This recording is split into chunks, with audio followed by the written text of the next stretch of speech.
Alright. Well, this is just a continuation of the review. Well, there's not much to really say more about the Hellboy, except it's really, really good. The director did a really good job on it, and you know what? This is actually one of the first movies since The Crow that's actually stuck by its own story. Like, trust me, I've seen a lot. Well, here's an example. Notice how a lot of the live-action anime there doesn't go along with a lot of the stories. Never mind. No, I'm just saying, like, they managed to actually stick with what the characters should look like and all the other stuff, but anyway. Alright. I don't know much about this either. Like I said, it's been a while since I watched it, but the ending, I'll start from the ending and kind of work my way up here. The ending it didn't suck, but it left a wide opening for another movie. So, I know for a fact from what I've heard that they might not be continuing it because it's under some stupid reason, I can't remember. It does, like I said, it does kind of suck. But anyway, well, alright. I'll just, as I've been doing for the last bit there, I'll read the back. So, like I said, I haven't watched it in a while. Okay, the fate of mankind hangs in the balance when a ruthless prince awakens an unstoppable army of creatures and wages war with the human world. It's up to Hellboy and his team of paranormal outcasts to face off with the forces of darkness in the ultimate battle of good versus evil. From the visionary director of Pan's Labyrinth, Hellboy, the Golden Army takes you into a fantastical world with imaginative creatures and thrilling fight sequences unlike anything you've ever seen before. Which I will agree with this. Since after watching the first one there, I will agree that this is way the hell better. Except I kind of like the ending in the first one better because there's an actual ending. But anyway, I don't know what to actually say about this. But they just did it's just really cool. I really love how they did the art, the special effects. I was gonna call it artwork, but technically it is. It's only artwork on the skin, like a tattoo, but you can remove it. But anyway, I'm just gibbering again. But getting to the point here, in the special features of this movie, deleted scenes with optional director's commentary, troll market tour with director Guillermo del Toro. I think I pronounced that right. Hopefully. Featured commentary with Guillermo del Toro, Cinco epilogue animated comic, set visits, and all access pass to del Toro's Hellboy 2 set, and more. Honestly, since I don't think at one point I actually think that there was 2 discs in there. I don't know, but the movie's really good. If you've watched Hellboy 1, I suggest you watch Hellboy 2. Alright? But I will admit you probably won't like the ending because it leaves it open for another one. And this, I do know, they said that they will not be doing a 3rd Hellboy. But, which, yeah, kind of sucks. Said that multiple times already. Anyway, moving on. Moving on to one of my favorite PSP games, Final Fantasy Crisis Core. This one I can tell you a lot about. Okay, Final Fantasy Crisis Core is actually way the hell before Final Fantasy even started. It starts out with, instead of Cloud being the main character, he's actually the side character in this.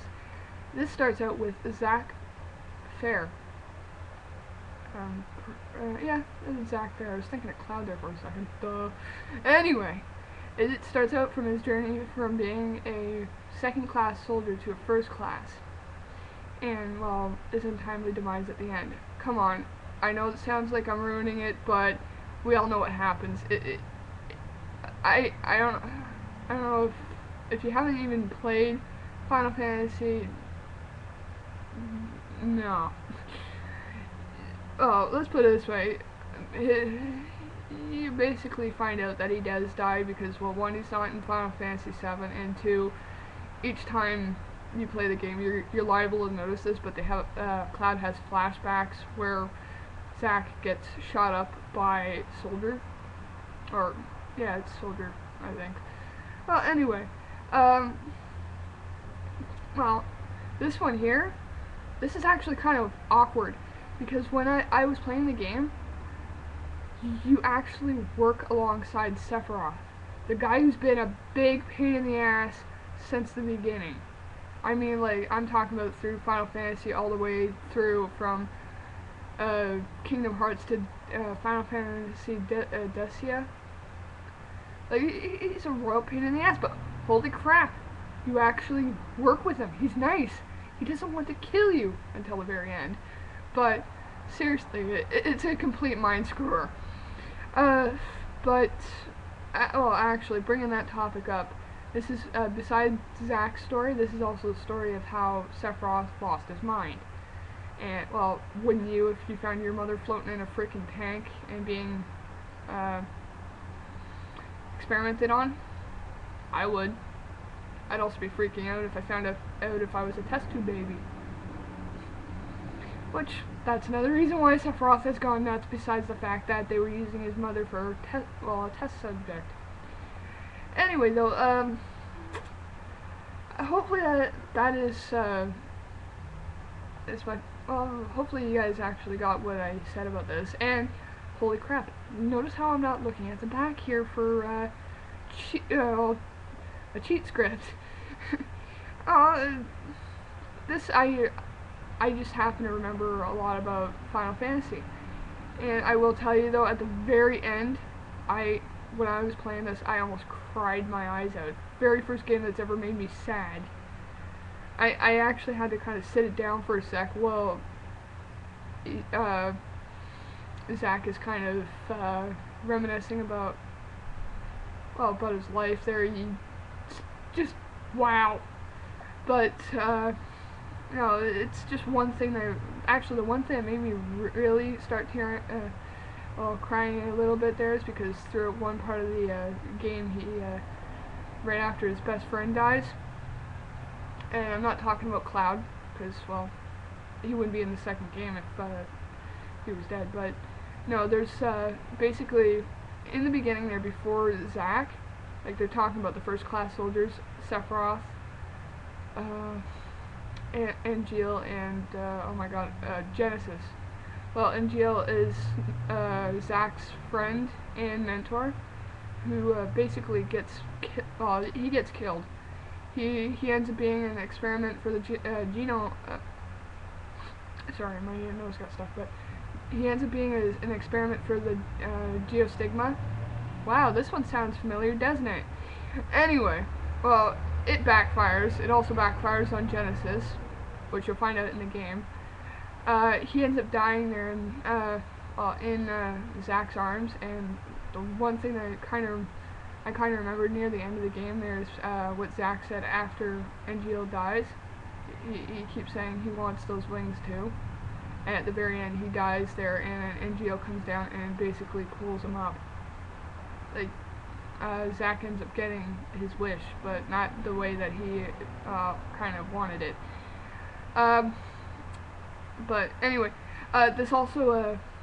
this game here also actually kind of ties in with the big giant ass gap between Final Fantasy VII to Final Fantasy VII Advent Children, because, like, there are some people that probably didn't even realize why Zack was walking around with Aerith the entire time. Well, this explains here that him and Aerith are actually from what I got, I might be wrong, but apparently they're supposed to be boyfriend and girlfriend or something. Well, actually, no, that's according to Aerith. But no, they're friends, and well, Cloud met both of them, and I guess that's why they're both always in his little hallucinations in the movie. But anyway, if you're a big fan of the, well, at least the Final Fantasy VII series, pick this up. Seriously, man, it basically ties everything together. Alright? And here's one of my big disappointments. Okay, this isn't a disappointment. This is actually pretty cool. Tachikoma and Togasa here. My biggest disappointment is this. Ghost in the Shell, standalone complex, second gig. Okay, there's 2 freaking discs in here. My biggest disappointment, besides, well, it's not the storyline, like, I love Ghost in the Shell, it's the fact that, okay, when you get 2 discs in a box set, you automatically, think that there's gonna be, well, more than just 4 episodes. Well, I watched this yesterday, and I'm not too happy about it. I'm actually kind of miffed off that I wasted well, money on the box set when I could have actually went out and got the individual things.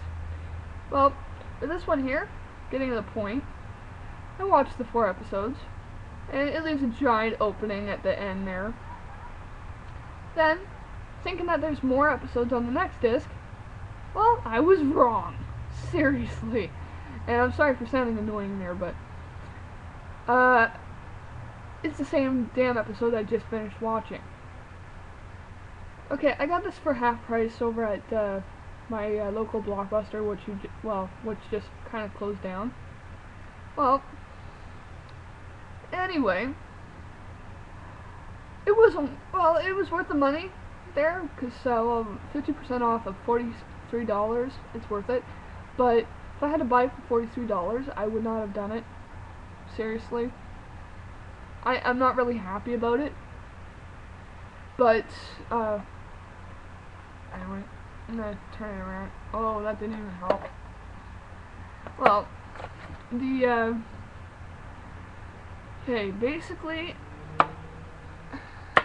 I can't tell you much about this because, well, this is, episode 5, and I haven't seen the actual, well, I have not seen this series in a long time.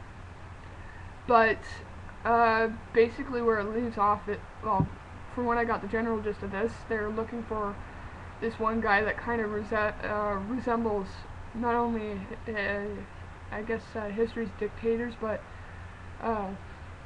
the normal people as well. I don't know how to explain it. You'd have to really watch it, but this guy basically wants to make, what was it called? Okay.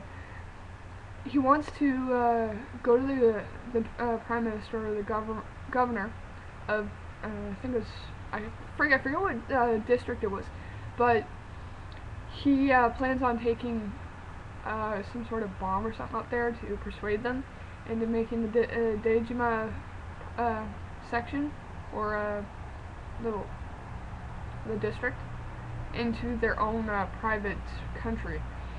I don't know why, and I'm completely confused, but this is near the end. Basically where it leaves off is Bato there corners the guy who just happens to have the bombs. 2 guys run in and grab it, and then that was basically the end of that, the disc. Again, if you haven't watched the series or whatnot, don't watch the preview, but I'm just saying, the ending was a big letdown, and then the fact that when I went to the second disc to watch the other episodes, I was even more pissed off, because I wanted to find out if he, whacked the guy or not. But